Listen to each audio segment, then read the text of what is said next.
Imagine this. You're the owner of a business. But one day you decide to step into your own store, completely incognito. What if, as you're browsing, you overhear two customers talking about your company's dirty little secret? Well, that's exactly what happened to one unsuspecting owner at his own dealership, and it changed everything. Before we dive into the story, don't forget to like, share this video, and subscribe to the channel to help us reach 1,000 subscribers. Your support means the world to us and inspires us to create even more engaging content. Thank you. Michael Carter adjusted his sunglasses as he stepped into the Auto Prime store. Blending in with the afternoon crowd, the place had the familiar hum of commerce, registers beeping, conversations overlapping, the occasional sound of an air compressor in the service bay. He had built this company from the ground up, pouring years into its reputation. Yet today, something felt different. He moved through the aisles slowly, taking in the way employees interacted with customers. Some transactions seemed smooth, friendly even, while others carried an unmistakable tension. He didn't intervene, just observed. That was why he was here, to see his business from the other side of the counter, away from the boardrooms and profit margins. When he reached the checkout line, he found himself behind two men engaged in a quiet but frustrated discussion. The older of the two, a man in a faded flannel shirt, shook his head as he looked at his receipt. I just asked for brake pads. Same ones I bought last year. They're charging me twice as much now. He grumbled. The man next to him, younger but just as weary, gave a knowing nod. They do that. If they think you don't know your way around a car, they jack up the price. Happened to my neighbor last week. Michael's fingers tightened around the small car part he had picked up, his expression remaining neutral. He had heard whispers of price discrepancies before but had dismissed them as isolated incidents, miscommunications, misunderstandings. But this was different. He glanced toward the registers. A well-dressed customer, likely a business professional, received a quick, courteous exchange and a fair price. Meanwhile, an elderly woman was being coaxed into purchasing extra accessories under the guise of enhanced safety. Michael felt something churn in his chest, a mix of anger and disappointment. Auto Prime had always prided itself on integrity. If what he was witnessing was as systemic as it seemed, then his company had strayed far from the principles he had built it on. He stepped forward, placing his item on the counter. The cashier, a young man with a practiced smile, rang it up. Michael didn't react when the total appeared, but he knew the real price. It was higher. He took his change and nodded his thanks but didn't leave immediately. Instead, he moved to the side, watching the rhythm of the store with a more critical eye.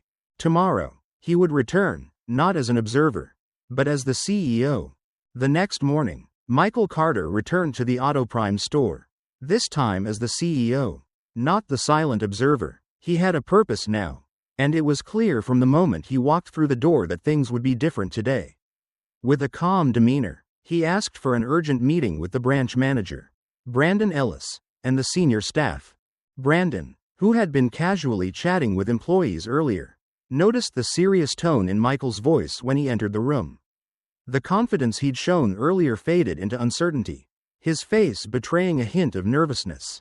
Michael didn't waste time. I need you to pull the sales data for the last 6 months. Compare it to the standard price list, and show me what's been going on. His voice was steady, but there was no mistaking the firmness in it. Brandon hesitated for a moment before nodding, clearly trying to gauge the direction this was heading. It wasn't long before the data was displayed on the screen, and Michael reviewed it carefully, his eyes narrowing as he went through the figures. It didn't take long for the discrepancies to jump out at him. There were huge gaps in the pricing, with certain groups of customers being charged far more than others. Michael pointed to the numbers, his tone becoming sharper. There's a marked difference between the prices paid by regular customers and those who don't know the ins and outs of the industry. Isn't there? He asked, his voice calm but edged with frustration. Brandon shifted uncomfortably in his chair. Well, yes, but it's not as bad as it seems. He began, trying to deflect. Michael interrupted. How much higher are these prices for customers who don't know about cars? 20 to 50% more, depending on the item, Brandon admitted, his voice barely audible now. Michael's face darkened. And the employees? They get a commission if they sell above the base price. Brandon explained, his attempt to justify the practice making Michael's blood run cold. This is not a business model I condone. Michael replied, his words deliberate. We are not here to exploit our customers. You are exploiting them, and I won't stand for it. There was a heavy silence in the room. Brandon began to fidget, clearly uncomfortable under Michael's unwavering gaze. He tried to explain, but the excuses felt weak, hollow. This is a business strategy, Brandon said, his voice slightly defensive. We charge higher prices to those who don't know better. It's a tactic to maximize profits, not fraud. Michael's voice was colder now. No, this is price gouging. This is illegal. I don't care about your so-called strategy. What you're doing is wrong. And it ends now. The tension in the room grew palpable. As the meeting progressed, more uncomfortable truths began to surface. A few employees spoke up, their voices shaking. Emily Carter, a longtime employee who had been with Auto Prime for over 5 years, spoke hesitantly, her eyes shifting nervously toward Brandon. Sir, we've raised concerns before, but Brandon always insisted we keep quiet. He told us this was just how the business worked. Another employee, Danny, nervously added, Brandon always said those who don't understand cars deserve to pay the higher prices. Michael's mind raced, and his jaw tightened with disgust. He knew this wasn't just a couple of rogue employees, it was a system. A system that had been allowed to thrive under his nose. Turning to Brandon, Michael's voice was sharp. You will be suspended from your position as manager while we conduct a full investigation. The rest of the staff will be questioned, and I will personally oversee the review of all sales transactions over the last 6 months. Brandon's face flushed with anger. You can't do this. I'll sue the company for wrongful termination if you fire me. He spat, his voice rising. Michael stood tall, unfazed by the threat. If anyone else is involved in this, speak up now. I will not tolerate anyone who manipulates our customers for personal gain. If you have any integrity left, you'll come forward. He turned away, his decision made. I'm calling in the legal and communications teams. We need to prepare for the fallout when this hits the press. And trust me, it will. As the employees sat in silence, Michael felt a strange sense of resolve settle in him. This was just the beginning. He knew he was going to need every ounce of strength to root out the corruption that had infiltrated his company. The road ahead was going to be difficult, but it was the right road. But behind Brandon, there were more powerful forces at play, forces that Michael had yet to uncover. After the emergency meeting, Michael Carter took decisive action. The temporary suspension of Brandon Ellis was just the beginning. He knew this was far more than a case of one rogue employee. It was a systemic issue that had infiltrated the heart of Auto Prime. He immediately directed the internal audit department to review sales invoices, transaction histories, and customer feedback for the past year. While waiting for the results of the audit, Michael took it upon himself to dig deeper. He started meeting with lower-level employees who might have seen something. Employees who might have been uncomfortable with what had been happening but didn't know how to speak out. It wasn't long before Michael met with Mark, a young sales associate who had been with Auto Prime for only a year but had already caught on to the company's troubling practices. Mark shifted uneasily in his seat, his eyes darting around the room, clearly hesitant to speak. Brandon's not the only one doing this, Mark admitted, his voice barely above a whisper. This whole system has been around since before he even became manager. Michael leaned in, his heart sinking. What do you mean? How long has this been going on? Mark paused, running his fingers nervously over the edge of the table. I've seen internal emails from upper management. They were telling us how to flex prices. Charge more based on the customer. Flexible pricing, they called it. It was all about maximizing profit. The weight of Mark's words hit Michael like a punch to the gut. He had suspected something was wrong. But now, hearing this, it was becoming clear that the manipulation was systematic, embedded deep within the company's operations. This wasn't just Brandon's doing, it was much bigger than that. Later that day, Michael received another shocking revelation, an email forwarded to him anonymously. The email was from Richard Langley, the CFO of Auto Prime. And it confirmed everything. Flexible pricing helps us maintain maximum profit. Keep in mind, customers who don't know much about cars aren't just customers. They're opportunities. The words stung, and Michael felt a chill creep over him. This wasn't a case of a few bad actors. Richard Langley, the very person in charge of the company's finances, was a key player in a scheme that exploited innocent customers. Michael took a deep breath as he sat at his desk, processing the situation. He had known this company well, trusted the people he had worked with for years. Now, he realized that if he wanted to eradicate this corrupt system, he would have to take on not just Brandon, but the entire upper management team. As he mulled over his next move, Michael's phone buzzed. The message on the screen was short and unsettling. If you want to dig deeper, be careful. No one wants Auto Prime to collapse. The message was unsigned, but Michael recognized the tone. Someone was watching his every move, monitoring his investigation. The weight of this unseen threat pressed on his chest. But he didn't flinch. He was determined to see this through. Michael picked up the phone and called Eleanor Park, a trusted lawyer who had helped him navigate the complexities of corporate law in the past. He needed legal advice on how to move forward without exposing himself to even more risk.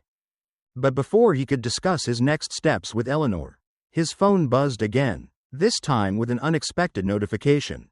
A board meeting had been called, and Michael was not on the guest list. He stared at the message, disbelief seeping in. This was more than just a business decision. This was a clear sign that the board was moving without him. And it was a move he hadn't been prepared for. Michael Carter had barely settled into his office when his secretary called with alarming news. The board was meeting urgently, called by none other than Richard Langley, the CFO of Auto Prime. The subject of the meeting was clear: reevaluation of the CEO's authority. Michael's heart sank as he read the email. It was no surprise that the board might be concerned. But this was different. The message seemed like a calculated move to undermine him. They weren't just questioning his decisions, they were attempting to strip away his control. The stakes were high. He had already started the investigation. But now, with the board turning against him, he realized the battle was bigger than he had anticipated. He thought about his options for a moment, then made a decision. He wasn't going to let them take his company away from him without a fight. Michael made his way to the meeting room unannounced, determined to confront the situation head-on. The room went silent when he walked in. The board members, who had been murmuring amongst themselves, stopped as soon as Michael stepped forward. Richard Langley, sitting at the head of the table, kept his composure, but there was a subtle shift in his eyes, a flash of something Michael had seen before. But never this openly. Richard cleared his throat and began, trying to maintain his usual calm. "We are concerned that your recent decisions could impact the company's profits and reputation." Michael nodded slowly. "I understand your concerns, Richard, but I'm not here to play politics. I'm here to fix the damage that's been done to Auto Prime." Richard continued, the veneer of control slipping just a little. "The pricing system we currently have is effective. It's profitable. It benefits Auto Prime. The recent changes you've made are unnecessary and risky." A few members of the board nodded in agreement, their faces tight with unease. But there was one member in the room, Michael couldn't tell who shifted uncomfortably. He could feel it. There were cracks forming. Michael wasn't about to back down. He stood firm, reaching into his briefcase. "I have something here that will clarify the situation." He pulled out a file containing the internal emails from Richard Langley and began reading aloud. "This is not a business strategy. It's a system of manipulation that exploits our customers. This is not about maximizing profits, it's about fleecing innocent people." Richard laughed, a hollow, dismissive sound. "You can say that, but there's no proof that I ordered anything. You're just reading emails that anyone could have sent." "You're right," Michael said, his voice unwavering. "But I have more than just these emails. I have the truth on my side." He placed the papers down, letting the weight of his words sink in.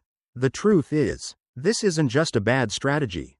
It's fraud, and I won't stand by while it continues."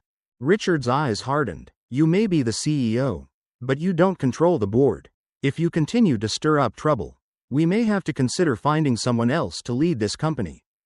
The threat hung in the air. Michael could feel the weight of it, and he knew that if he didn't act decisively now, he could lose everything. But then he remembered, if he backed down, the system would continue. The customers would keep being exploited. The board could replace him. But what would that do to Autoprime's reputation?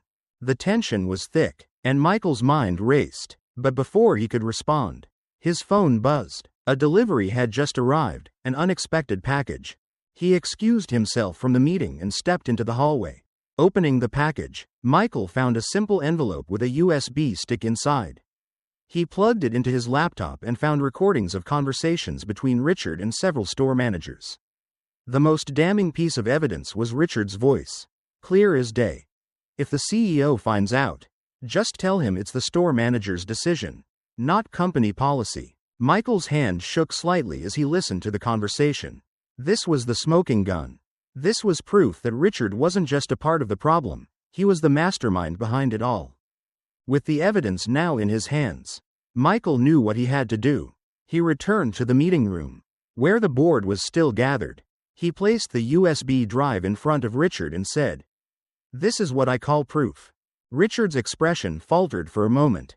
He had underestimated Michael. "I'm going to expose this," Michael said firmly, "and I will change this company from the ground up."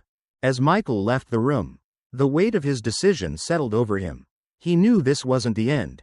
Richard would fight back, and he would fight dirty. But Michael had made his choice. He wasn't going to back down now. After leaving the boardroom, Michael Carter was fully aware of the gravity of the situation.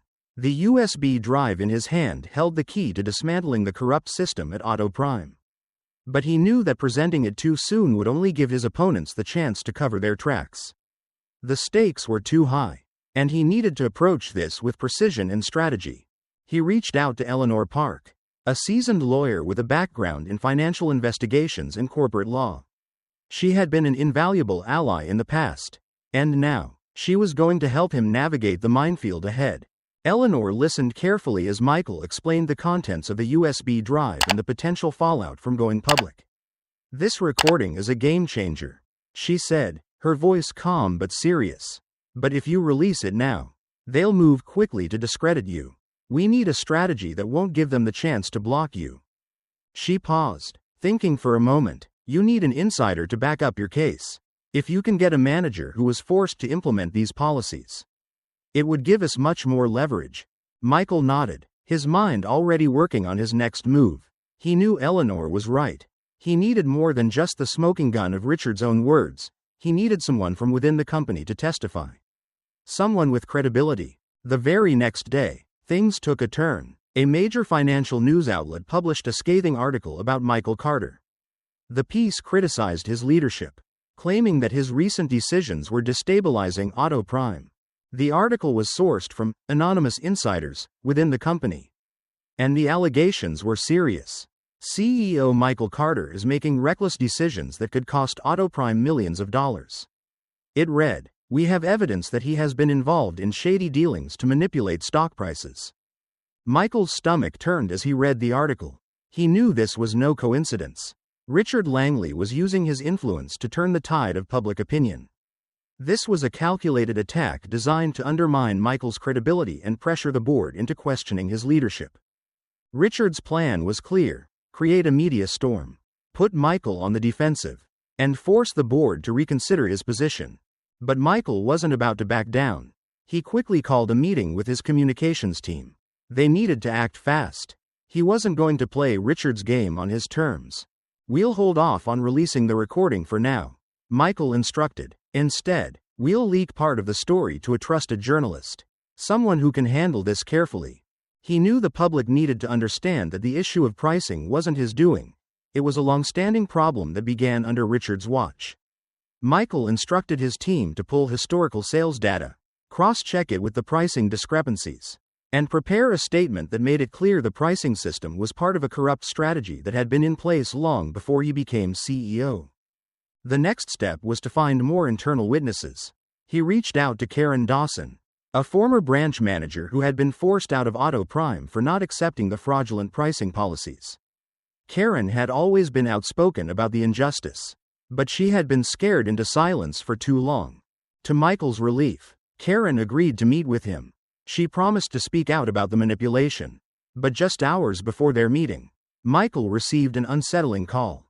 Karen had been threatened by an unknown person, and she suddenly backed out of the meeting. She was terrified. saying she couldn't risk her safety to speak the truth. Michael felt a wave of frustration wash over him. But it was also a grim confirmation of what he suspected. Richard Langley was willing to go to extreme lengths to protect himself. He was using fear, intimidation, and whatever other means necessary to keep the truth from coming to light. Despite this setback, Michael knew he couldn't back down. He had to dig deeper. He understood now that this wasn't just a business problem, it was a battle of power and influence. Richard Langley was more than just a CFO, he was a force to be reckoned with. Michael's next move was clear. He would continue his investigation. But he had to be careful. If he acted too quickly, the backlash could be catastrophic. But if he hesitated, the corrupt system would remain intact, and more customers would be exploited. He wasn't ready to throw in the towel. The fight was only beginning. And Michael was more determined than ever to expose the full extent of the fraud that had been festering within Autoprime for years. It was late evening when Michael Carter's phone buzzed. He glanced down at the screen, frowning at the unknown number. Hesitating for a moment, he answered, knowing it could be another attempt to throw him off course. The voice on the other end was low and hurried. The words clipped with urgency. "If you really want to know the truth about this system, meet me at 10 p.m. tonight at Harborview Cafe." The message ended abruptly, and the phone went silent before Michael could even respond. No name, no explanation, just a cryptic invitation. But Michael wasn't fooled. He had a feeling he knew exactly who it was. The odds were high that this was an insider still within the corrupt system, someone willing to expose the truth but too scared to step forward in the open. The Harborview Cafe was dimly lit, quiet except for the soft murmur of the occasional customer and the clink of coffee cups. Michael pushed open the door and scanned the room. In the far corner, sitting alone with a cup of coffee, was David Nolan, the regional operations director. He'd worked closely with Richard Langley for years and had always been known as a straight shooter. David's face was tense as Michael sat down across from him, his eyes darting around nervously. For a moment, neither of them spoke. "I know why you're here." David finally broke the silence. His voice was shaky, his gaze never meeting Michael's directly. "But you need to understand something. This isn't just Richard. There's a network behind him. A lot of people are involved." Michael's stomach clenched as he listened. This wasn't just about Richard Langley anymore. It was deeper, darker. "Tell me everything," Michael urged. David leaned in closer, lowering his voice even further. "The pricing system, the manipulation of customers, it wasn't just Richard's idea. Several members of the board are in on it too. And some of the profits from the inflated prices? They've been funneled into private accounts overseas, under the guise of operational expenses." Michael felt his blood run cold. This was no longer just corporate fraud, it was money laundering. Plain and simple, he couldn't let this go. But there was more to this than just exposing Richard. "If you go after Richard directly," David warned, his voice trembling, "he'll just be a pawn. The real players, the ones pulling the strings, they'll slip through the cracks. And you'll be left fighting a losing battle." Michael's mind raced as he processed David's words. David had just confirmed his worst fear: the corruption ran deep. And taking down Richard alone wouldn't solve the problem. He needed to think bigger, to strike at the heart of the network. "I'm not backing down," Michael said, his tone firm. "I'll take them all down." David looked like he wanted to argue. But instead, he just nodded gravely. "If you want to win, you'll need more than just Richard's head on a platter. You need to go after the money, track the accounts, the payments, everything. And you'll need the law on your side. But be careful." Michael nodded. He had a plan forming now. A clear path ahead. "I'm going to start by gathering more evidence. I'll work with the authorities to investigate the financials. And the public will know the truth. Not just about the fraud, but how it's been ruining the lives of regular people. I'll turn this into a customer rights issue." As Michael stood to leave, David grabbed his arm, his voice urgent. "Michael, be careful. This is bigger than you think. And there are people watching. People who will do whatever it takes to stop you." Michael was already on his way out. But David's words stuck with him. Outside, as he stepped into the cool night air, he noticed something unsettling: a black car parked a few feet away. Its headlights dimmed, but still running. He tried to brush it off as paranoia. But the feeling wouldn't go away. Someone had been watching the meeting. Someone new. As he turned to walk to his car, his phone buzzed again. This time, the message was chilling. "Stop now, Michael, before things go too far." His grip tightened around the phone. Whoever had sent that message knew more than they should. It was clear now, his every move was being watched.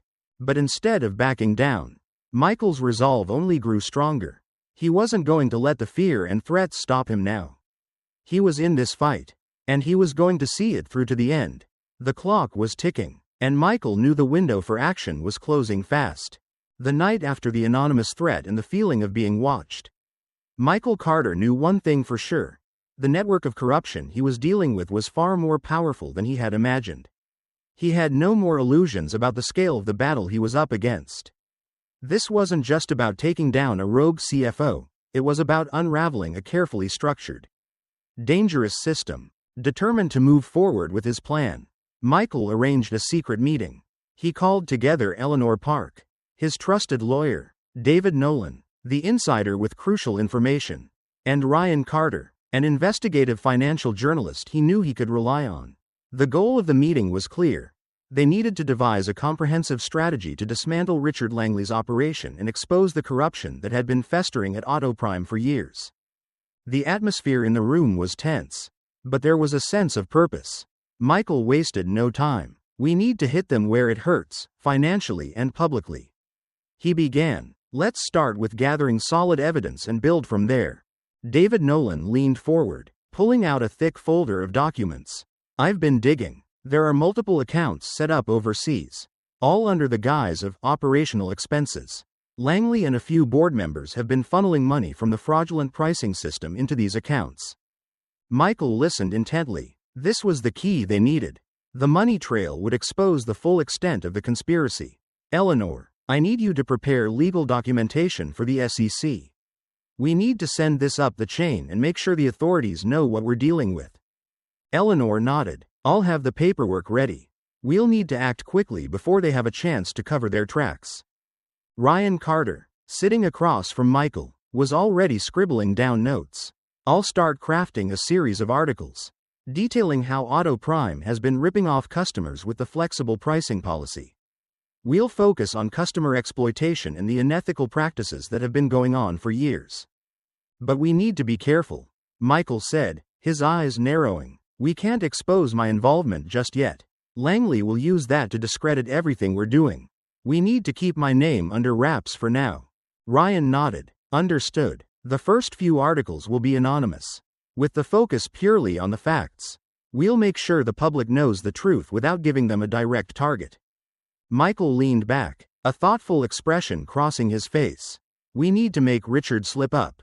If we can get him to make a public move or reveal something incriminating, it'll be the final nail in his coffin." David looked uneasy but nodded. "What do you have in mind?" Michael's plan was simple, yet risky. "I'll arrange a public meeting with him. I'll pretend to be willing to negotiate, to reach an agreement where we can resolve this internally. But the real goal is to get him to let his guard down. Make a mistake in front of the press." There was a long silence as the others absorbed the weight of his words. It was a dangerous move, but Michael knew it was the best way to corner Richard Langley. If he could get him to act in haste, it would expose him for the fraud he was. The meeting was set. Michael would confront Richard the following day. But this time, he would be prepared. As Michael left the meeting, a sense of unease settled over him. He got into his car, heading home, but something felt off. His rearview mirror caught the glint of headlights. There was an SUV following him. He shook it off at first, thinking it was a coincidence. But as he made a left turn, the SUV mirrored his move. When he turned again, so did the vehicle behind him. His heart began to race. Someone was tailing him. He tried to shake the SUV by changing lanes, making turns at random, but the car stuck to him like glue, never wavering in its pursuit. Michael felt the walls closing in. He knew who was behind this, or at least who had sent someone after him. Richard Langley was making his move. Michael didn't hesitate. He knew exactly what he had to do.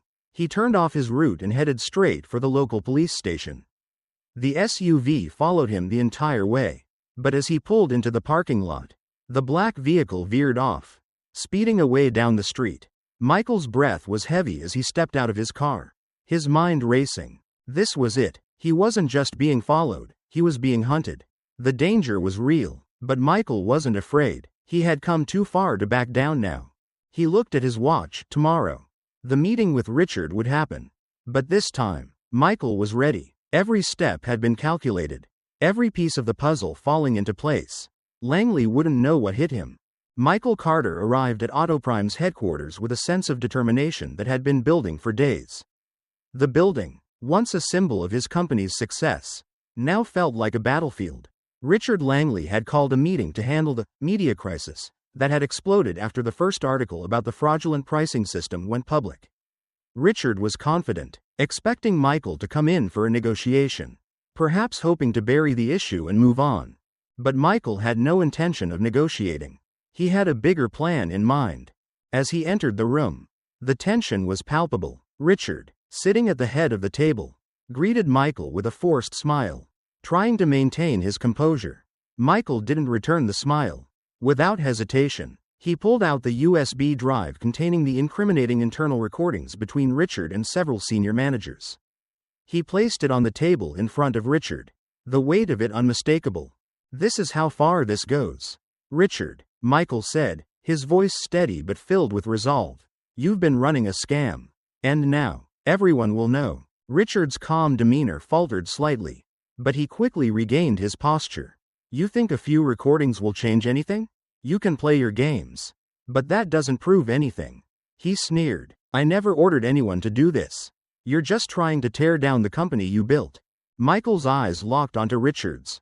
"If you continue with this, Richard, you'll destroy not just this company but your own career." Richard smirked, his bravado returning, but Michael could see the cracks forming. Michael wasn't just confronting him about the fraud, he was shaking the very foundation of Richard's power. Michael knew that confronting Richard wasn't enough. He needed to push harder, to force the board into action, and ensure that the entire system was exposed. Michael turned toward the members of the board who were seated at the table, some of them avoiding eye contact, others shifting uncomfortably in their seats. "If this system isn't reformed immediately," Michael declared, "I will make this public. I will take it to the press and to the government. You'll all be involved, whether you like it or not." A murmur spread across the room, and some of the board members began to look uneasy. Michael could see that the idea of a full-scale public scandal was causing more concern than they had let on. They didn't want to be named in the media, they didn't want to risk their reputations. Michael continued, his voice unwavering. "You all know this is bigger than Richard. You know this is a deep-rooted issue within Autoprime. If you don't act now, you will all be held accountable." Michael shifted his focus back to Richard, whose face had grown pale. "You know, I don't even need to take you down myself," Michael said, the calmness of his voice a stark contrast to the tension in the room. "I've already sent the evidence to the SEC and the financial investigators. They're on their way here right now." Richard's expression twisted in panic. His skin paled, and his breath quickened. The mention of the SEC, the Securities and Exchange Commission, struck a nerve. He wasn't prepared for this. The wheels of justice were already in motion, and there was no escaping it. Just as the atmosphere in the room reached its breaking point, the door to the conference room opened, and two investigators from the financial regulatory team walked in. Their presence was like a thunderclap, and it was clear that Richard was no longer in control. The lead investigator approached the table and spoke in a calm, professional tone. "We are here to seize accounting records and transaction data. We are opening an official internal investigation into Autoprime." Richard's face drained of color, the weight of his world collapsing around him. He knew that there was no turning back. The law was now involved, and he had no more cards to play. Michael stood tall, watching Richard's deflated reaction. "The game has changed, Richard," he said, his voice strong and certain. "The law is the one making the decisions now, not you." But even as Michael spoke those words, he knew this wasn't over. Richard Langley wasn't the kind of man to go down without a fight. Michael could almost feel the undercurrent of desperation in the air. Richard still had one final move left, and Michael wasn't naive enough to think he'd been defeated so easily. As the investigators began their work, Michael left the conference room, his heart pounding with anticipation. The battle had just begun, and the real fight was still ahead. But Michael was ready. He had the law on his side, and now he had the upper hand. The question was, how far would Richard go to protect himself? After the SEC and the financial investigation team made their move, Richard Langley was officially under scrutiny. But despite the mounting pressure, he hadn't been formally charged with any crimes yet.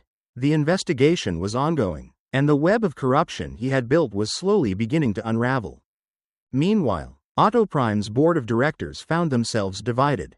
Some of them sided with Michael Carter, recognizing that the company needed a change in leadership and a complete overhaul of the corrupt system. Others, however, remained loyal to Richard, fearing that if he fell, they too would be dragged down with him. The loyalty to Richard was not just out of respect, it was about self-preservation. But Richard wasn't one to go down without a fight. He had one final card to play, and he wasn't about to let Michael walk away victorious. Richard reached out to his connections in the media, using his influence to plant a false story designed to ruin Michael's reputation. The next day, a scathing article appeared in major news outlets. The headline read, "CEO of Autoprime manipulating internal affairs to seize control of the company." The article went on to state, sources close to the board suggest that Michael Carter leaked financial information in an attempt to pressure the leadership into supporting his agenda. The goal was clear. Richard wanted to turn public opinion against Michael, painting him as a manipulator, just like the people he was trying to expose. The strategy was to create doubt about Michael's integrity, making it seem like he was no better than the corrupt system he was trying to dismantle. Richard knew that public sentiment could shift the balance of power. By making Michael seem like a threat to the company's stability, Richard could apply pressure on the board to suspend Michael for the sake of the company's reputation. Michael wasn't surprised by the media attack, but that didn't make it any easier to swallow. The real challenge came when the board called an emergency meeting to discuss his future at Autoprime. Some of the neutral members, already influenced by the media coverage, began to waver. The seeds of doubt had been planted. When Michael arrived at the meeting, Richard was already there, sitting confidently at the table, exuding calm as though nothing was wrong. He looked Michael in the eye and said, "We need a stable CEO, not someone causing internal chaos. If Michael continues, he'll ruin Autoprime's reputation entirely." Michael's heart pounded in his chest as he listened to Richard's words. It seemed like everything was working against him. The board was questioning his leadership. The media was painting him as the villain. And even his closest allies were starting to feel the pressure. Just as the atmosphere in the room grew heavier, Michael's phone buzzed, pulling him out of his thoughts.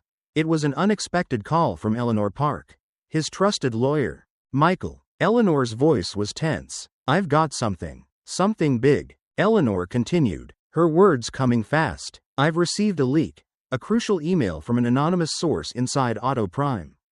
It's an internal communication between Richard and several top executives, instructing them to manipulate financial data to falsify the company's profits. This could blow the whole case wide open. If we release this, Richard won't just lose his power, he could be facing charges of financial fraud." Michael's grip on the phone tightened as he absorbed her words. The pieces of the puzzle were finally falling into place. Richard's web of lies wasn't just about exploiting customers. It was about inflating the company's financials to deceive shareholders, the public, and the government. With this new evidence, Michael now had the upper hand. He knew this was the breakthrough he had been waiting for, the moment when everything could change. But he also understood the risks. One wrong move, and the entire plan could backfire. He looked at the board members around the table, their faces a mix of uncertainty and fear. The tension was thick in the room, and Richard's smug demeanor did little to ease it. Michael knew that if he revealed this information too soon, he would be risking everything. But the time to act was fast approaching. With newfound resolve, Michael spoke, his voice steady but filled with authority. "I'm not here to negotiate anymore. The truth is out. I've been working with the SEC and the financial investigators. They're already on their way to Autoprime, and they'll be here shortly." Richard's face drained of color. His once confident posture faltered, and Michael could see the fear creeping into his eyes. The battle was no longer about power, it was about survival. Michael stood up and addressed the room. His voice calm but unwavering. I will expose everything. If you want to do what's right for Auto Prime, you will help me. If not, you'll be complicit in the downfall of this company. The meeting was over. Richard Langley's last move had failed. Michael had turned the tide. But as he walked out of the room, he knew that Richard wouldn't give up that easily. He still had one final move to make, and Michael was prepared to meet it head-on. The tension in the boardroom was suffocating. Richard Langley, ever the strategist, was doing everything he could to sway the board in his favor. His plan was simple: convince them to suspend Michael before the financial investigation could reach its conclusion. The stakes were high, and Richard knew this was his last shot at maintaining control over Auto Prime. Michael, however, wasn't about to back down. He had been waiting for this moment, preparing for it, and now the time had come to strike. As Richard continued to push his narrative, Michael remained calm. The weight of the moment didn't faze him. Richard, convinced that the board was leaning toward his side, had no idea what was coming. Michael took a deep breath, then quietly connected his laptop to the projector in the room. The screen flickered to life, and within moments, an internal email from Richard appeared on the boardroom's large display. The email, once visible to all, showed undeniable evidence. Richard had personally manipulated financial reports to maintain Auto Prime's stock price. He had directed regional CFOs to falsify profits to cover up the funds that had been siphoned off through the fraudulent pricing system. The room fell into complete silence. The email was irrefutable, and as it sat there on the screen, a wave of disbelief washed over the room. Several board members gasped, stunned by the magnitude of the revelation. They had no idea the corruption ran this deep. Richard's face turned ashen, but his composure didn't waver completely. He quickly regained his footing, barking out, "You're fabricating this. This is fake information. I'll sue you for defamation." His voice was filled with venom. But Michael wasn't deterred. Michael stood tall, facing Richard with unwavering confidence. "If I'm lying, then why don't we let the SEC investigate this further? I've already sent them a copy of the email. In the next 24 hours, they'll make their decision." Richard's bravado faltered as the reality of Michael's words sank in. He had been caught. His own words, his own actions, had sealed his fate. The SEC was now involved, and Richard knew there was no escaping the investigation. A few members of the board, now visibly shaken, began to speak up, expressing their doubts about Richard's ability to continue leading the company. It was clear that Michael had the upper hand now. The proof was undeniable, and Richard's influence was slipping away by the second. Just then, the door to the boardroom opened, and two SEC agents entered the room. They approached Richard and, without hesitation, served him with a formal suspension. "Richard Langley, you are hereby suspended from all activities within Auto Prime. A full investigation will be conducted." The room was dead silent, the weight of the moment pressing down on everyone present. Richard, realizing the gravity of his situation, stood up with a look of fury in his eyes. The agents stepped forward to escort him out of the room. But before leaving, he turned back to Michael. "You may have won today, but mark my words, this isn't over," Richard said coldly, his voice laced with venom. Michael watched as Richard was escorted from the room. The weight that had been on his shoulders for so long began to lift. But he knew better than to believe the battle was truly over. Richard may have been removed, but Michael still had a long road ahead of him. As Richard was led out, Michael allowed himself a brief moment of relief. For now, Auto Prime had rid itself of one of the greatest threats it had ever faced. But Michael knew this was just the beginning. The system of corruption that Richard had put in place was still deeply embedded within the company. There were more challenges to face, more enemies to root out, and perhaps, some who still clung to Richard's influence, waiting for their chance to strike. But in this moment, Michael understood that one major force of corruption had been taken down. It was the first step in restoring Auto Prime's reputation and ensuring that the company could rebuild itself, free from the shackles of deceit and manipulation. The journey ahead would not be easy, but Michael was determined to see it through. The battle had been won, but the war was far from over. With Richard Langley officially suspended and the SEC investigation now in full swing, Auto Prime found itself in the midst of a crisis of confidence. The company was reeling from the exposure of its corrupt pricing practices.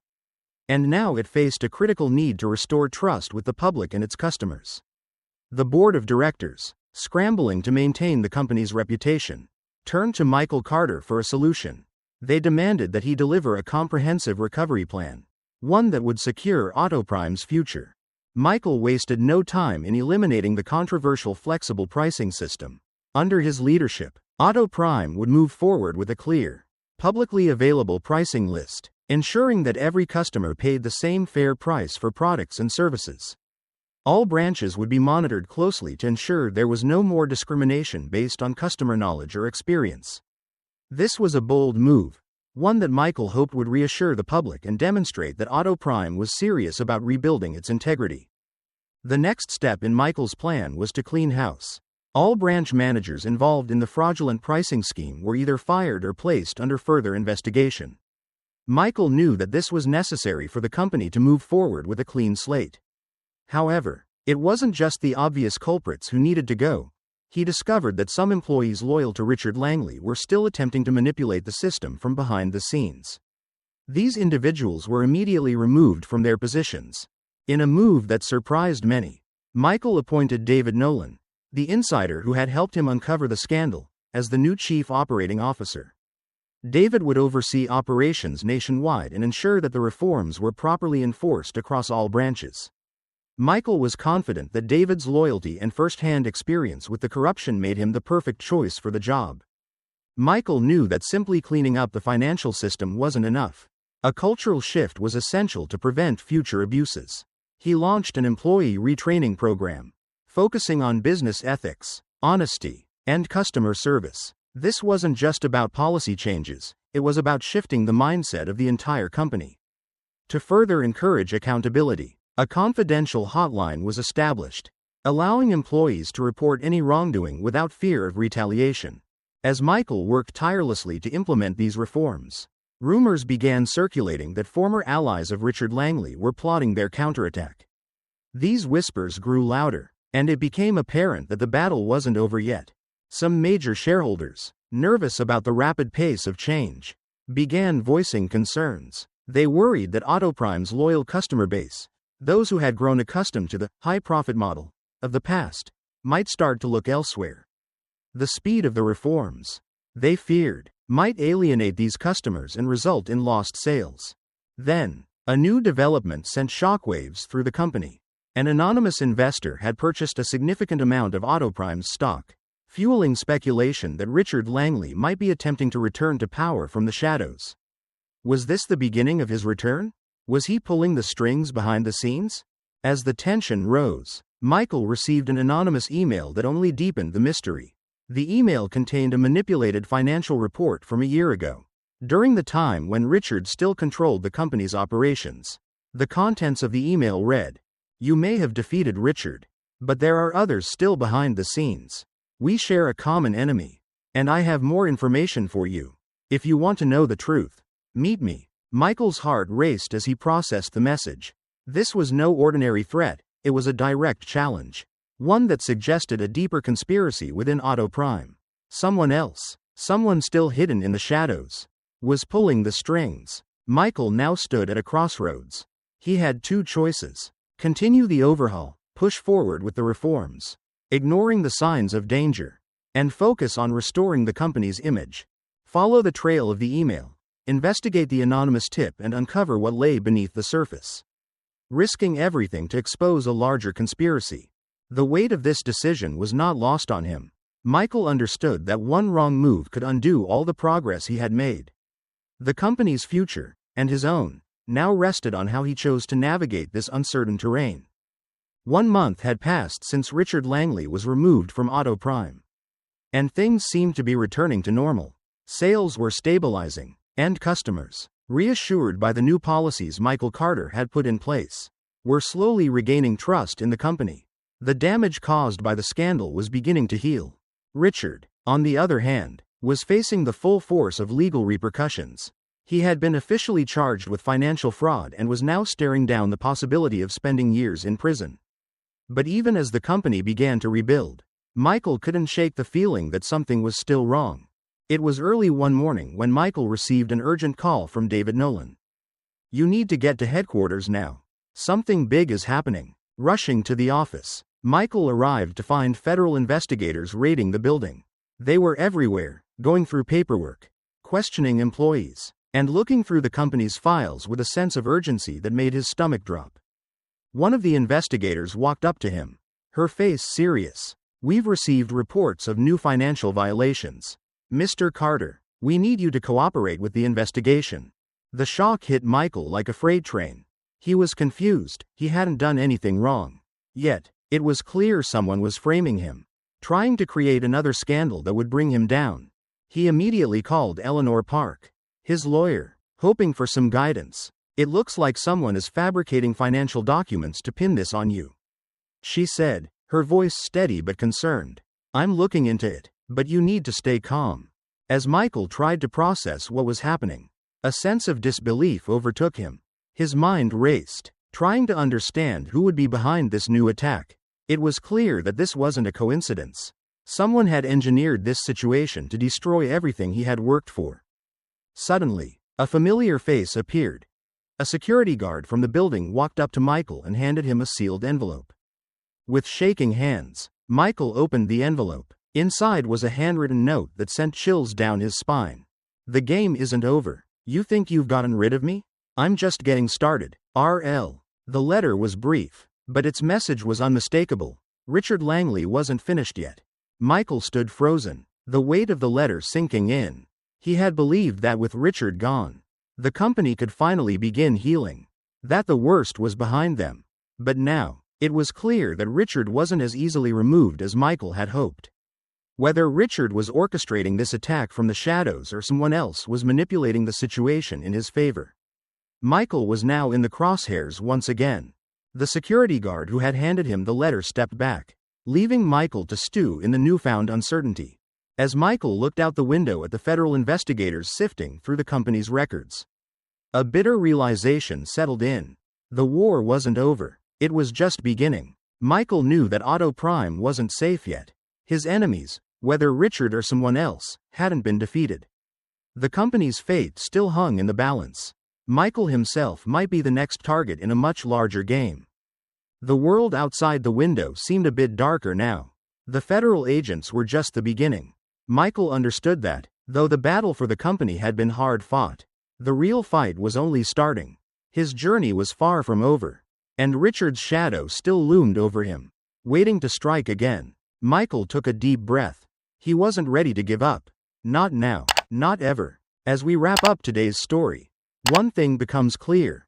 Sometimes, the truth hides in plain sight, waiting to be discovered by those brave enough to look beyond the surface. It reminds us that, no matter how much we think we know, there's always more beneath the surface, whether in business, relationships, or life itself. What would you do if you were in the owner's shoes? Would you confront the truth head on, or walk away? We'd love to hear your thoughts in the comments below. Don't forget to subscribe to Undercover Truths to stay tuned for more intriguing stories that dig deep into the hidden truths behind everyday life.